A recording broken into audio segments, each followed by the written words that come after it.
during this demonstration you will find out how to print an employment contract. There are several steps. There is a workflow involved, so you are required to go through a process before you're allowed to print a formal employment contract. We're going to start off with Joanne Smith. We created Joanne's details in the previous video.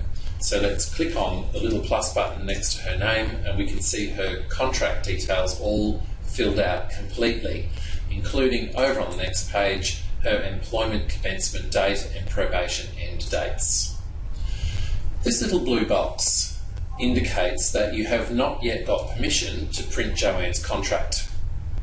If you visit this list of reports, you can see her employment contract draft, and you can have a look at the contract which she would have received, but it does have employment contract draft not for signing written on the top. And you can see that it's turned all of the information in that area into a written report. Your employment, you are Joanne Smith, your employer is Christian Community Ministries, your employment commencement date is the 1st of the 8th, etc. So there's a whole bunch of information in here, including a page which she will be asked eventually to sign. So let's have a look at printing the contract. When we go to print the employment contract, the system will notice that we don't have permission and it will ask for a reason. Why are we printing this? New staff member. This contract has been proofread by the principal or their delegate, so we have to check a number of boxes off here. I confirm the staff member has appropriate up-to-date registration, a question about chaplaincy grant. So these are some risk management issues around printing of contracts. Have they ever been employed at a CCM school before? I confirm that they understand the implications of term time employment and that their probation date has been discussed.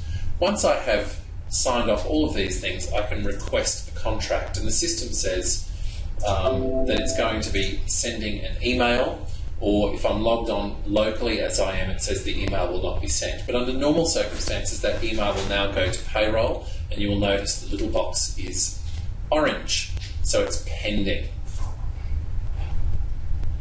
Okay, so payroll has now approved this, and you'll notice the little box is green. So we're now able to print the contract and give it to the staff member to sign.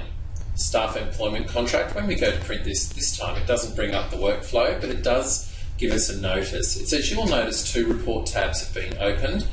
So one of those is the staff contract, that's this one up here, and you can see there all those details that we talked about before, including the form that they need to sign.